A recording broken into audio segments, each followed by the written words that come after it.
Apostol Pablo o Pedro nga nagsama, na sila yung mga pangunang na ginaisip nila. Muna nga di po kalikayan, kamudihan na po yung mga ginaisip. Ginaisip ninyo kung unsa kahit dadangatan sa tuang kinabuhi. Ginaisip na to kung unsa kahit mahitabo. Ginaisip na to kung buon ba kita sa Diyos o dili. Pero kung diha ta kinabuhi pinagi sa pagtuo, ginahuna-una pa lang nato, gitubag na. Ingon pa ng Pastor Jojo, kamu ba adunay nadawat? Sa inyo pa lang mga dago, nadawat o natubag na? Pagtuo maguna. Sa to pa lang mga panghuna-huna, ato anang ginadeklara nga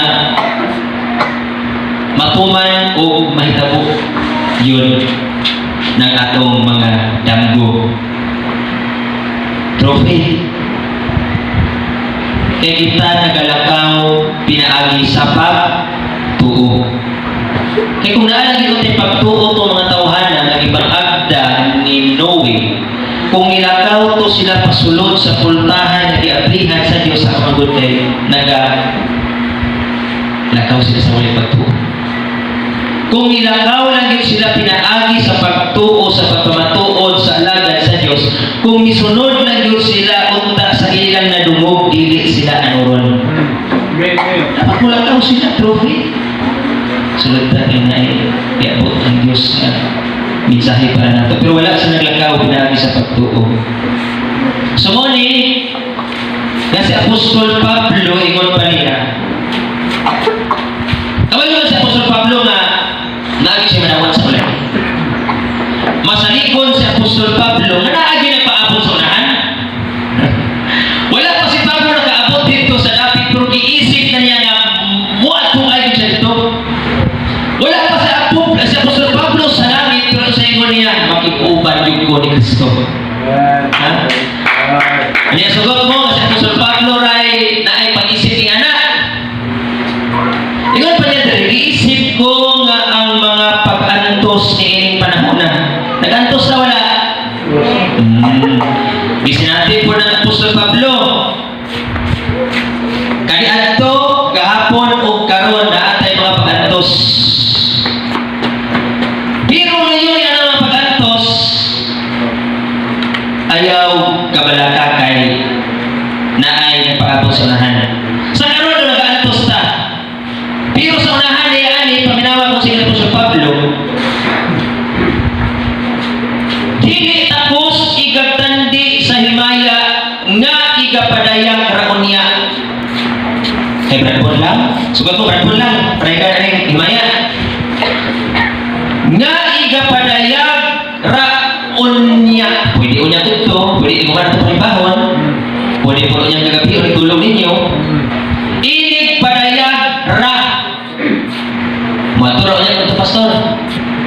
Inig padayag raon niya kanato. Niya apil ba yan? Wala gisulong ni Pablo. Giapil niya ang iglesia. Ikapadayag ra kanato. So naagi ba na uon dito? Nga naaragin uon niya ni katapusan ni atong pag-antos. Naaragin niya. Si Pedro, dapat siya panghuna-huna. Ingon po niya din 2 Peter chapter 1 verse 13. Akong giisip, si Pablo naguna-una. Si Pastor Andy naguna-una. Nga mula ka pinaagi sa pagtuo. Si Brad Paul naguna-una. Lord, naguna-una ako naging akong panay at dihan yun mo. Nagkatuuman ko. Amen. Di ko sugot ng mga batay na sila na hindi ako masutihan. Kung Lord, nagkatuo ko nga mudangan yun sa ilaha ang imong pulong. Hindi. Sa sayo niya paagi. Si Brad Paul na namuhat o ang Diyos naguna. Nag-una na daan ang Diyos. Sige sabay madahog nga aduna di ay pultahan na aplihan ang Diyos sa banay sa mga nilatos. Sa siyuhan dong Yesu-Yesu na hukalingon. Gaya. Pero sa iyo lang dahil naagis sa tapat sa Diyos. Pag ang Diyos ang malihog,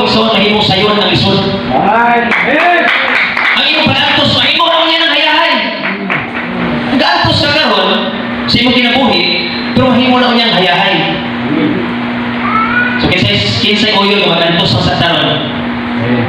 Magantos ang satan ka ng mga bulan-bulan ng satan. Ginamos ang satan. Para sa iyo mo sa revelasyon, ganun una sa araw magantos sa to. Kaya unya, sa balay samahan, nag-anda na siya dito kumbira. Ang tanan ni mo gikinahanglanon, giandam na sa Dios. Unya kini kumbira nga giandam sa Dios, tanan kita ani gipakita. Ang gusto sa Dios nga makasinati o usa ka unya nga makasaksi sa kumbira nga iyang gikabisihan daron. Nagkabisita sa pag-alagad sa Dios, sa pagpamuhat, sa kabubuton sa Dios, kaya ang atong Dios po nagkabisi sa pag-anda, pagkukwarto niyo dito. Dito na kaya ito ang sakto na ito ang arkitek, na itong engineer, na ito ang magtutupo, na itong panday dito. Ang Diyos. O sa na kayo mo or ako dito, bupuyok ka na lang. Kung bitaw ka ang tanan, gi-andam na sa Diyos. Pag imo na ang tanan, gi-andam na sa Diyos, wak ka na yung ahlay pa. Wak ka na. Pero dali, ito sa puso na ginagawa. Bitaw, nakita ko na ako ang iyong mga parantos. Nakita ko na ako ang inyong kapitos. Nakita ko na ako ang inyong kawalan ko. Kita na ko na. O sa lang ka ang Diyos. Ngayon pa sa iyong pulong na ang mata sa Diyos, nagasugong yun na. Muna nga, pagkaas-taas na nga ang tayo, wala kay hilak-hilak, wala kay hilak sa sunod, siya pa rin hilak na. O, oras na. Gana ba? Kaya sige mo mga pangalan dito. Mus naman ang sitwasyon pero sa mga isahan. Dalian ito bago yung iya. So hila.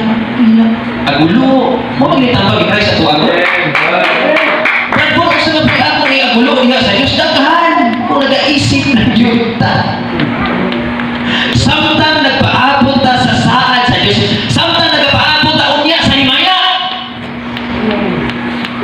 Muadto ko ya kaluyan man kaluyan muadto ko sa himaya muadto ko sa himaya atak na abit na mubalik si Jesus muadto ko sa himaya napaghihinay tayo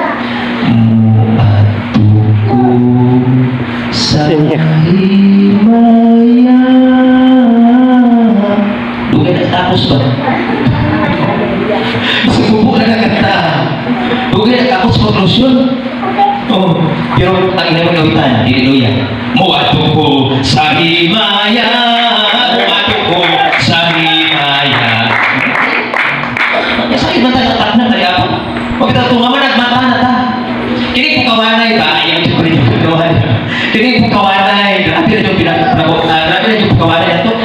Usahay ka din. Sa makatulog. Next bago, perpula na yun. Isang panilog. Uyugo na ito. Aron nga. Kamata. Grabe na ang po kawanay. Ang ato na lang ito na pagkabutong doon ka na. Paabot na ta. Ang mga kaso natin bang usaha na lang natin ka. Gamay na lang yun kayo. O one step na lang. Nakakaon niya sa himaya. Ang kuya lang ana, kung mustik pa yung nag-atras na usa, hindi one step na lang, duha na yung ulo. Katika. Kamay na lang. Kamay na lang.